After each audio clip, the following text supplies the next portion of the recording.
Bon, on va pas se faire du mal, hein, juste se consoler comme on peut en se disant qu'il n'y a sans doute pas pénalty et que le plus beau but du match reste quand même celui-là. Mais la page Explo en Ligue des Champions est hélas tournée pour le PSG, alors passons à des news plus agréables.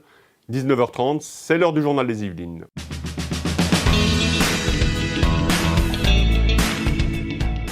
Pour la journée de la femme hier, Vélizy TV a changé le titre de son émission.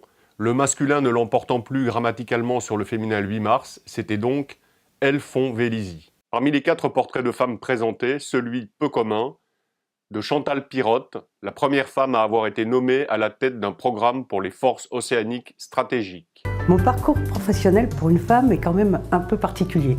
J'ai été la première femme à être nommée à la tête d'un programme pour les forces océaniques stratégiques. Alors, je m'occupais de la transmission avec les sous-marins nucléaires lanceurs d'engins.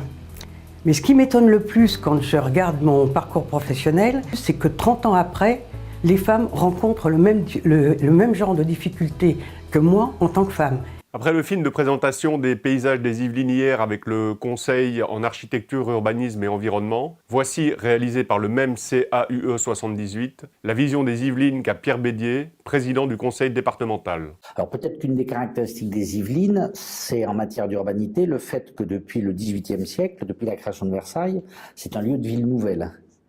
On a eu 3 séries de villes nouvelles. Versailles, première ville nouvelle.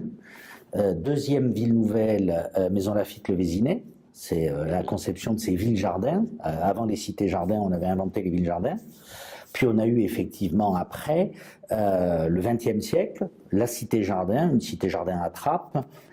Mais c'est petit, et ça a plus une dimension sociale qu'une dimension paysagère. Et puis la ville nouvelle de Saint-Quentin-en-Yvelines, qui est donc la 3e série de villes nouvelles du département. Vous le constatez tous les jours avec ce journal, il n'y a pas de mal à se faire du bien, hein. Tout ce qui compte se passe désormais sur le web, et YouTube en particulier. Les séries aussi, avec notamment Easter Egg, œuf de Pâques en anglais, une web-série 100% yvelinoise dont les épisodes de 5 minutes sont tournés à Saint-Quentin-en-Yvelines et Fontenay-le-Fleury. Saurez-vous trouver les Easter eggs, ces références cachées? Les réalisateurs de cette nouvelle web-série sont passionnés de cinéma, de manga ou encore de jeux vidéo. Ah, merci. C'est vrai qu'il y a beaucoup de références d'œuvres que j'aime beaucoup. Il y a des références à Jurassic Park, un film que j'aime beaucoup. Dans les noms des personnages, il y a plein de références, dans les titres aussi.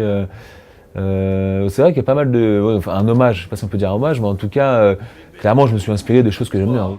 Dans le ciel enfin, du mieux demain selon Météo France, mais on va y aller progressivement. Les brumes et nuages vont se dissiper en milieu de matinée pour laisser place à des éclaircies et même à un franc soleil à partir du milieu de l'après-midi. C'est la fin de ce petit condensé d'infos yvelinoises. Je vous fixe rendez-vous demain à 19h30 et n'oubliez pas, si Paris n'est pas magique, Saint-Germain est mirifique.